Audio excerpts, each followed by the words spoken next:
Mesdames et Messieurs les ministres, les ambassadeurs, chers collègues, Mesdames et Messieurs, j'ai le grand plaisir d'être parmi vous cet après-midi pour vous présenter une communication intitulée « Le partenariat économique franco-égyptien entre résistance et résilience ». J'ai constaté que l'analyse classique de ce partenariat, en fait, se résume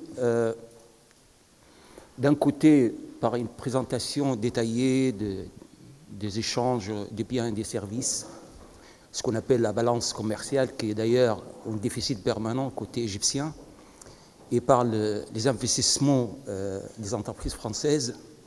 Et d'autre côté, j'ai constaté également que cette analyse classique des partenariats se limite par une présentation des accords signés entre les deux États. Et surtout, on mettre l'accent sur le rôle indispensable de l'Agence française de développement. En fait, ce type d'analyse ne permet pas souvent de comprendre le fonctionnement de ce partenariat et de répondre à certaines questions. La première question, comment ce partenariat a-t-il évolué dans le temps et a-t-il été influencé par les conjonctures économiques dans chaque pays?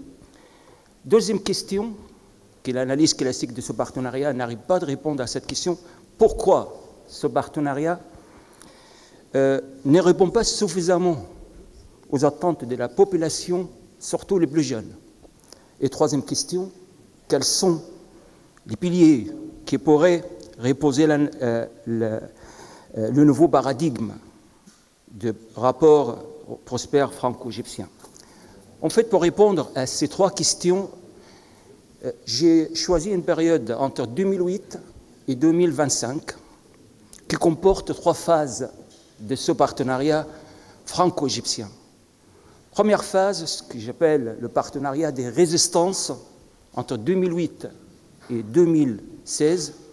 Deuxième phase, c'est le partenariat de résilience entre 2017 et 2020. Et enfin, partenariat de croissance entre 2021 et 2025.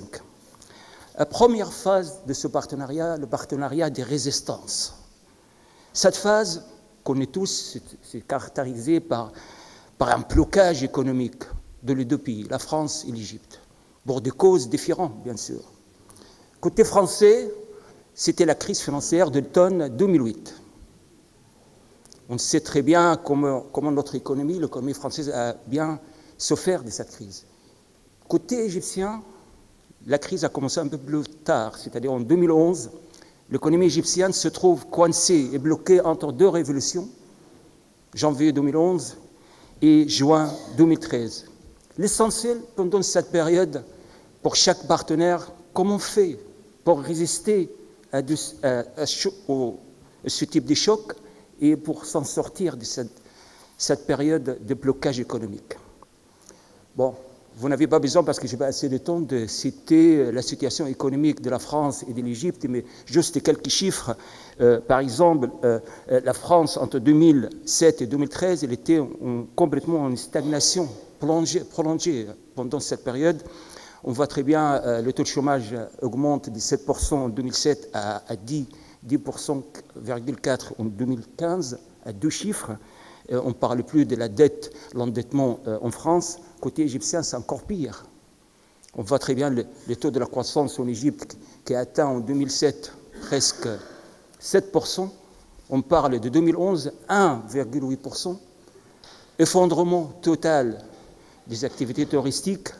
Pareil aussi pour les investissements étrangers qui se sont effondrés de 12 milliards en 2007 à 2 milliards seulement en 2013.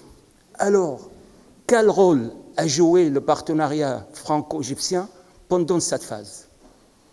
L'initiative était faite en fait par la France en 2011, à l'occasion du G8 qui a tenu en France sous le slogan « Nouveau monde, de nouvelles idées ». La France a appelé ce partenariat de Deauville. Le partenariat de Deauville est officiellement été lancé à Marseille en septembre 2011 qui vise à la fois à court terme, de stabiliser un peu le conjoncture macroéconomique dans les pays des printemps arabes, notamment la Tunisie et l'Égypte, et à long terme accompagner ces pays de printemps arabe, la Tunisie et l'Égypte, dans leur transition économique. En fait, la France ne pourrait pas tout seule, dans cette période, agir ou aider la France. On avait besoin d'une réponse globale pour un problème global. Mais la globalité, quelquefois, ça ne sert pas à grand-chose. Donc, ces propositions de Deauville restaient quand même un château en carton, comme d'ailleurs le processus de Barcelone ou d'autres, dans le chemin de partenariat Euromed. Qu'est-ce qui s'est passé? L'Égypte doit agir, prendre le train en marche. Ça s'est passé en 2014. L'Égypte a adopté une politique de grands travaux. Quelques analystes qualifient ça de la culte de grands projets, le projet pharaonique, et quelques analystes critiquent quelquefois cette politique, mais j'ai une réponse à donner à eux. Et l'Égypte aussi a commencé à examiner tous les cadres législatifs concernant les investissements étrangers, etc., d'une façon qui enlevait les discriminations entre investisseurs égyptiens et investisseurs européens.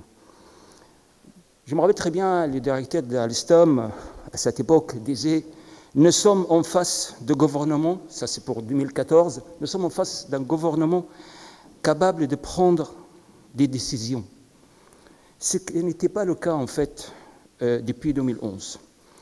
Je rappelle très bien qu'il y a au moins 160 filiales des entreprises françaises qui travaillent déjà en Égypte, qui recrutent 33 000 employés.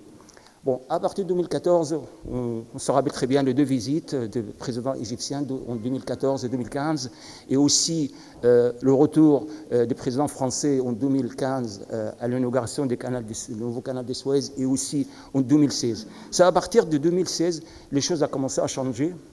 On a commencé de traduire bien cette phase de partenariat de résistance. La conclusion, pour être rapide, la conclusion pour cette partie de partenariat de résistance, c'était d'abord, c'est l'Égypte qui a pris en main son destin avec l'adoption de cette politique macroéconomique dynamique qui a changé, bien sûr, l'image internationale de l'Égypte. On se rappelle très bien à Sharm el-Sheikh en 2015, combien des pays, d'États sont participés, etc. Tout ça, c'était important pour l'Égypte, pour changer son image à l'international. Aussi, la conclusion que l'Égypte n'était pas seule pendant cette période difficile. L'Égypte n'était pas seule, elle pourrait compter sur la France. Et la France mise sur l'Égypte, elle croit toujours en l'Égypte, et elle veut accompagner l'Égypte pendant cette période de transition. Le deuxième partenariat, rapidement, s'il vous plaît, le partenariat de résilience. On doit libérer la salle. Juste, voilà. Il nous reste juste à peine 10 minutes, un quart d'heure pour le débat. Merci. Le partenariat... ça sera publié, ça sera oui, dans les actes. Justement, le partenariat de résilience, en fait, cette partenariat de résilience, on trouve que ça commence en 2017. 2017, c'est le retour de la croissance en France. C'est pareil aussi pour l'Égypte. Donc la croissance est de retour.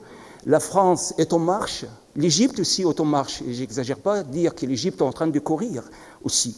Donc, pendant cette période, ce qu'on souhaite, à partir de 2018, cette année jusqu'à 2020, on souhaite que tous les accords qui ont été signés en 2016 qui concrétisent, qu'il y aura beaucoup de transparence à compte rendre à l'Assemblée nationale ici en France et à notre Assemblée en Égypte. Finalement, la période de partenariat de croissance qui, je vois qu'il démarre en 2021 et jusqu'à 2025. Il faudra aller trop loin encore. Mais comment? Comment, en répondant à quelques questions? D'abord, première question, comment ce partenariat servira-t-il d'abord à maintenir cette croissance et puis à donner cette croissance en perspective positive? Deuxième question, comment ce partenariat peut être partagé? Comment on peut partager la croissance économique et rendre cette croissance économique, ce n'est pas n'importe quelle croissance économique, une croissance économique inclusive? Et finalement, dernière question, est-ce que le mode de fonctionnement actuel, classique de ce partenariat France-Égypte, est-ce que sera toujours valable pour cette période de 2021 et 2025? La réponse, je pense, c'est que non. Pourquoi? Au premier lieu, il faut soulager la pression sur le budget d'État. Donc je pense qu'il faut aller au-delà de État-État, de parler des partenariats privés, bien sûr, à côté des partenariats publics-privés. Et au deuxième lieu, vu la situation géographique de l'Égypte, aujourd'hui, il y a beaucoup des entreprises françaises qui exportent depuis l'Égypte. Donc, je pense que c'est fini le modèle classique, exportation, importation, et chaque partenaire cherche à augmenter ses exportations, à réaliser ou diminuer les déficits commerciaux. Donc, il faut aller maintenant à un autre mode d'exportation, exporter. La France doit exporter en préférence exporter depuis l'Égypte. Finalement, j'invite le côté égyptien de donner plus d'attention aux petites et moyennes entreprises.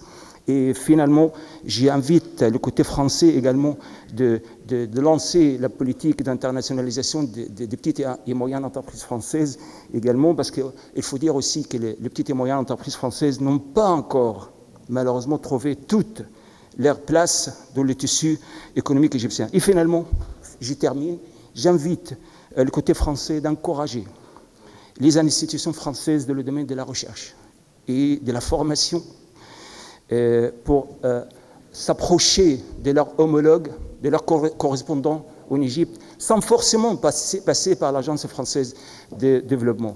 Je vous remercie de votre attention. Shukran jazilan. Merci, professeur.